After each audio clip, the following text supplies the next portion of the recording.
Hello friends, welcome to my channel.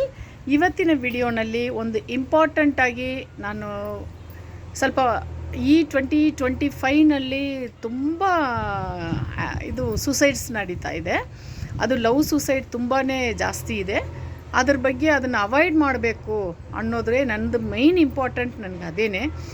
ಇವಾಗ ನಮ್ಮ ಇಂಡಿಯಾನಲ್ಲಿ love suicides ಅಂತೂ ತುಂಬ ಜಾಸ್ತಿ, ತುಂಬ ಯಾವುದೇ ನ್ಯೂಸ್ ಆಗಲಿ ಯಾವುದೇ ಚಾನಲ್ ಓಪನ್ ಮಾಡಿದ್ರೂ ಆ ಥರ ನಡೀತಾ ಇದೆ. ಅದನ್ನು ಅವಾಯ್ಡ್ ಮಾಡಲಿಕ್ಕೆ ನನಗೆ ಒಂದು ತುಂಬ ಮನಸ್ಸಲ್ಲಿತ್ತು. ಅದ್ರ ಬಗ್ಗೆ ನಾನು ಎಕ್ಸ್ಪ್ಲೈನ್ ಮಾಡೋಣ, ನನ್ನ ಒಪಿನಿಯನ್ ಏನಂತ ಹೇಳೋಣ ಅಂತ ಈ ವಿಡಿಯೋ ಮಾಡ್ತಾಯಿದ್ದೀನಿ. ಮೇಯ್ನ್ಲಿ ಈ ವಿಡಿಯೋ ಮಾಡೋದು ಟೀನೇಜ್ ಹುಡುಗರು, ಕಾಲೇಜ್ ಹುಡುಗರಿಗೋಸ್ಕರ ನಾನು ಮಾಡ್ತಾ ಇರೋದು. ನಾನು ಏನು ಹೇಳ್ತಾ ಇದ್ದೀನಿ ಅಂದರೆ, ನಿಮ್ಮ ಮನೆಯಲ್ಲಿ ನಿಮ್ಮ ಅಕ್ಕ ಆಗಲಿ ತಂಗಿ ಆಗಲಿ, ನಿಮ್ಮ ಅಕ್ಕ ತಂಗಿ ಥರ ತಿಳ್ಕೊಳ್ಳಿ, ಅಥವಾ ನಿಮ್ಮ ತಾಯಿ ಥರ ನಾನು ತಿಳ್ಕೊಂಡ್ರೂ ಕೂಡ ಪರವಾಗಿಲ್ಲ. ನನ್ನ ರಿಕ್ವೆಸ್ಟ್ ಏನಂತಂದರೆ, ಲವ್ ಫೇಲಿಯರ್ ಅನ್ನೋದು ಇವಾಗ ಎಲ್ಲ ಕಡೆ ಇದೆ. ನೀವು ಅದ್ರ ಬಗ್ಗೆ ಸ್ವಲ್ಪ ಯೋಚನೆ ಮಾಡಬೇಕು. ಸಪೋಸ್ ಹುಡುಗ ಆಗಲಿ ಹುಡುಗಿ ಆಗಲಿ ಇಬ್ಬರು ಒಂದು ಲವ್ವಲ್ಲಿ ಇದ್ದೀರಾ, ಇದ್ಮೇಲೆ ಕೊನೆಯವರೆಗೂ ಅದೇ ಥರ ಇದ್ದು ಅಪ್ಪ ಅಮ್ಮಗೆ ಒಪ್ಪಿಸಿ ಮದುವೆ ಆಗಿ ಅದು ಲೈಫ್ ಲೀಡ್ ಮಾಡೋದು, ಅದು it's A very good idea. But ಇವಾಗ ಏನಂತಂದರೆ, ಕೆಲವೊಬ್ಬರು ಹುಡುಗ ಆಗಲಿ ಹುಡುಗಿ ಆಗಲಿ, ಹುಡುಗನ ಚೀಟ್ ಮಾಡ್ಬೋದು, ಹುಡುಗಿನ ಚೀಟ್ ಮಾಡ್ಬೋದು. ಇಬ್ರಿಗೂ ಸೇರಿಸಿನೇ ನಾನು ಈ ವಿಡಿಯೋ ಮಾಡ್ತಾಯಿದ್ದೀನಿ. ಏನಂದರೆ, ಒಬ್ಬರು ಚೀಟ್ ಮಾಡಿದ ತಕ್ಷಣ ನಾವು ಮನಸ್ಸು ಒಡೆದೋಗಿ ಏನಾದ್ರು ಮಾಡ್ಕೋಬೇಕು, ಸೂಸೈಡ್ ಮಾಡ್ಕೋಬೇಕು, ಆ ಥರ ಥಿಂಕಿಂಗ್ ಬರುತ್ತೆ.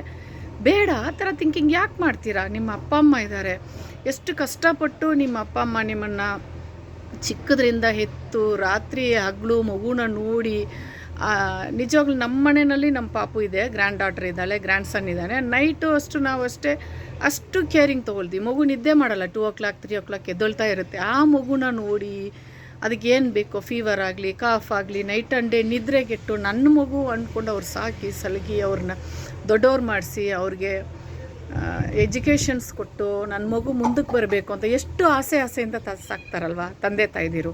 ಅವ್ರಿಗೋಸ್ಕರನಾದರೂ ನೀವು ಬದುಕಬೇಕು. ಫಸ್ಟು ಅದಕ್ಕೆ ಮಾತಾ ಪಿತಾ ಗುರು ದೈವಂ ಅಂತ ಹೇಳ್ತೀವಿ. ಲಾಸ್ಟಲ್ಲೇ ದೇವರು, ದೈವಂ ಅನ್ನೋದು ಲಾಸ್ಟಲ್ಲಿ ಬರುತ್ತೆ. ಹಾಗಾಗಿ ದೇವರು ಅನ್ನೋದೇ 4th ಪ್ಲೇಸಲ್ಲಿದೆ. ಫಸ್ಟ್ ಮಾತಾ, ತಾಯಿ ಆದವರಲ್ವ, ತಾಯಿಯೇ ದೇವರು ಅಂತ. ಹಂಗಾಗಿ ಅಮ್ಮನಿಗೋಸ್ಕರ ಅಪ್ಪನಿಗೋಸ್ಕರ ನೀವು ಇರ್ಬೋದು. ಮತ್ತು ಇನ್ನೊಂದು, ನೀವು ಚಾಲೆಂಜ್ ಮಾಡ್ಕೊಳ್ಳಿ. ಯಾರಾದರೂ ಹುಡುಗಾನೇ ಆಗಿರಲಿ ಹುಡುಗಿನೇ ಆಗಿರಲಿ, ಮೇಯ್ನ್ ಪಾಯಿಂಟ್ ಏನು ಹೇಳ್ತಾ ಇದ್ದೀನಿ ಅಂದರೆ, ಇಲ್ಲ ನಮ್ಮ ಮನೇಲಿ ಒಪ್ತಾ ಇಲ್ಲ, ನೀನು ಇನ್ಮೇಲೆ ಮರ್ತು ಬಿಡು, ನನ್ನ ಹತ್ರ ಮಾತಾಡಬೇಡ, ಆ ಥರ ಶುರು ಮಾಡ್ತಾರೆ ನೋಡಿ. ಆವಾಗ ನೀವು ಚಾಲೆಂಜ್ ಮಾಡಿ ಅವರಿಗೆ, ನೀನೇನು ನನ್ನನ್ನು ಮರ್ತು ಬಿಡು ಅಂತ ಹೇಳೋದು? ನಾನು ನಿನ್ನನ್ನು ಮರಿತಾ ಇದ್ದೀನಿ, ನನ್ನ ಜೊತೆ ಬಾಳೋ ಯೋಗ್ಯತೆ ನಿನಗಿಲ್ಲ, ಇವಾಗಲೇ ನಿನಗೆ ಗೊತ್ತಾಗೋಯ್ತು, ಇವಾಗಲೇ ನನಗೆ ಗೊತ್ತಾಗೋಯ್ತು ನೀನು ಇಂಥವ್ನಂತ. ನಾನು ಮುಗಿಯೋ ಆ ದೇವರೇ ನನ್ನ ಲೈಫಿಂದ ನಿನ್ನ ದೂರ ಮಾಡಿದ್ದಾನೆ. ನೀನು ಹೋಗ್ಬಿಟ್ರೆ ಅದಕ್ಕೋಸ್ಕರ ನಾನು ಅದನ್ನು ಚಿಂತೆ ಮಾಡಿಕೊಂಡ್ರು ಕೊರಕೊಂಡು ನಿನ್ನನ್ನು ಯೋಚನೆ ಮಾಡಿಕೊಂಡು ನಾನು ಥಿಂಕ್ ಮಾಡಿ ನಾನು ಸುಸೈಡ್ ಮಾಡ್ಕೋತೀನಿ ಅಂದ್ಕೊಂಡಿದ್ಯಾ? ನೆವರ್, ಆ ಥರ ಮಾಡಲ್ಲ. ನೀನು ಬೇಡ ಅನ್ನೋಕ್ಕೆ ಮುಂಚೆ ನಾನು ನಿನ್ನ ಬೇಡ ಅಂತ ಇದ್ದೀನಿ. ನಿನ್ನ ನೆನಪಿಂದ ಏನೇನಿದೆಯೋ ಅದನ್ನು ಎಲ್ಲ ಡೆಸ್ಟ್ರಾಯ್ ಮಾಡ್ತೀನಿ.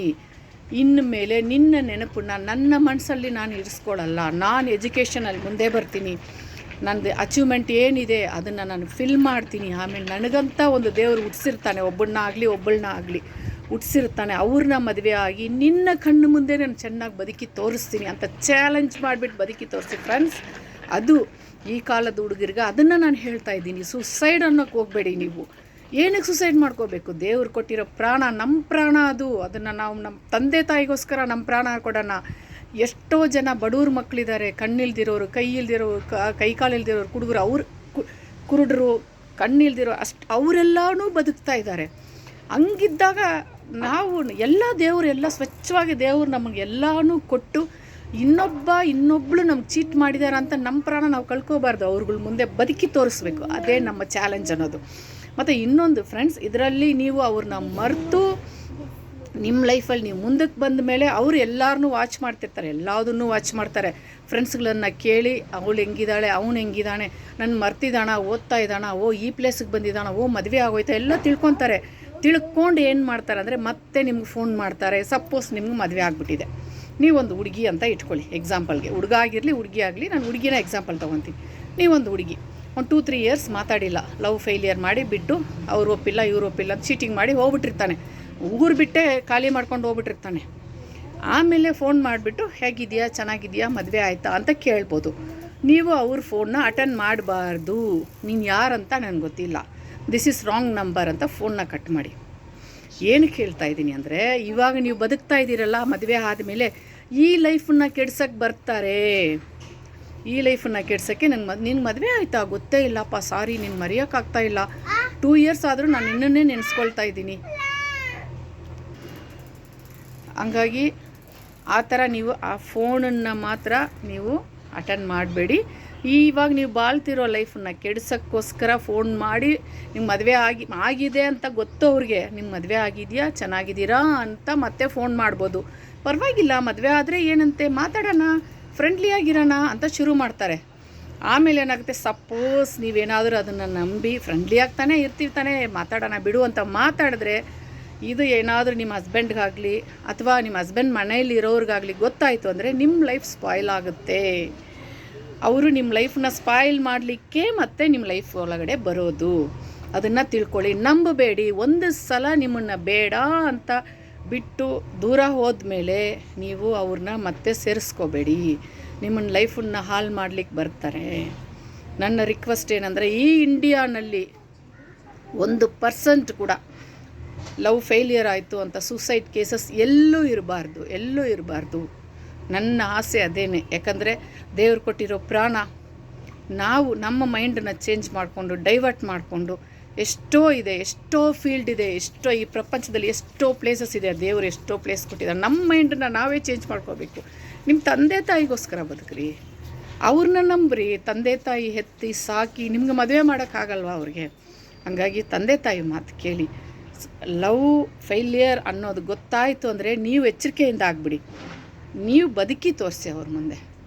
Thank you friends. ಏನೋ ನನ್ನ ಮನಸ್ಸಲ್ಲಿ ನಿಮ್ಗೆ ಹೇಳಬೇಕು, ಇದನ್ನು ಕಂಪ್ಲೀಟಾಗಿ ಲವ್ ಫೇಲಿಯರ್ ಸುಸೈಡ್ಸ್ನ ಅವಾಯ್ಡ್ ಮಾಡಬೇಕು ಅನ್ನೋ ತುಂಬ ದಿನಗಳಿಂದ ನಮ್ಮ ಮನಸ್ಸಲ್ಲಿತ್ತು. ಅದನ್ನು ನಾನು ಒಂದು ಚಿಕ್ಕ ನಿಮ್ಮ ಸಿಸ್ಟರ್ಸ್ ಥರ ತಿಳ್ಕೊಂಡು ನಾನು ಹೇಳಿದ್ದನ್ನ ಸ್ವಲ್ಪ ಫಾಲೋ ಮಾಡಿ. ಯಾಕಂದರೆ ನನ್ನ ಕಣ್ಣಿಂದ ಎಷ್ಟೋ ಲವ್ ಫೇಲಿಯರ್ ಆಗಿ ಎಷ್ಟೋ ಹುಡುಗಿಯರಾಗಲಿ ಹುಡುಗರಾಗಲಿ ಸುಸೈಡ್ ಮಾಡ್ಕೊಂಡಿರೋದನ್ನು ಚಿಕ್ಕ ಹುಡುಗಿಯಿಂದ ನಾನು ನೋಡಿದ್ದೀನಿ ಕಣ್ಣಿಂದ. ಅವ್ರು ಹುಡುಗಿ ಆಗಲಿ ಸುಸೈಡ್ ಮಾಡ್ಕೊಂಡ್ಮೇಲೆ ಅವ್ರ ತಂದೆ ತಾಯಿ ತುಂಬ ದಿನ ಬದುಕಿಲ್ಲ. ಅವರು ಅಷ್ಟೇ 1 ವರ್ಷ 2 ವರ್ಷದಲ್ಲಿ ನೆನೆಸ್ಕೊಂಡು ಕೊರಗಿ ಅವ್ರ ತಂದೆ ತಾಯಿದಿರು ಪ್ರಾಣ ಬಿಟ್ಟಿದ್ದಾರೆ. ಆ ಮನೆಯೇ ಡೆಸ್ಟ್ರಾಯ್ ಆದಂಗೆ ಆಗ್ಬಿಟ್ಟಿದೆ. ದಯವಿಟ್ಟು ನನ್ನ ಅಡ್ವೈಸ್ ಅಂತ ತಿಳ್ಕೊಬೇಡಿ, ನನ್ನ ರಿಕ್ವೆಸ್ಟ್ ಅಂತ ತಿಳ್ಕೊಳ್ಳಿ. ನಿಮ್ಮನ್ನು ಏಮಾರಿಸಿದವ್ರ ಮುಂದೆ ನೀವು ಚಾಲೆಂಜ್ ಮಾಡಿ ಬದುಕಿ ನೀವು. ಅದು ನಮ್ಮ ಇಂಡಿಯನ್ಸ್ ಅನ್ನೋದು, ಅದು ವಿಲ್ ಪವರ್ ಅನ್ನೋದು, ಅದು ನಮಗೆ ಅದು ಬೇಕು. ಅದನ್ನು ನೀವು ಬೆಳೆಸ್ಕೊಳ್ಳಿ. ನೀವು we are all Indians, we have all the rights in this world. ನೀವು ಮನಸ್ಸನ್ನು ಗಟ್ಟಿ ಮಾಡಿಕೊಂಡು ಅವ್ರುಗಳ ಮುಂದೆ ನೀವು ಬದುಕಿ ತೋರಿಸಿ. ನೀವು ಬದುಕೋದನ್ನು ನೋಡಿ ಅವರು ಜಲಸ್ ಪಡಬೇಕು ನಿಮ್ಮ ಮೇಲೆ. ಆ ಥರ ಬನ್ನಿ. ನನ್ನ ವಿಡಿಯೋ ನಿಮ್ಗೆ ಇಷ್ಟ ಆಗಿದರೆ ಲೈಕ್ ಮಾಡಿ, ಸಬ್ಸ್ಕ್ರೈಬ್ ಮಾಡಿ, ಶೇರ್ ಮಾಡಿ. Thank you friends, thank you so much.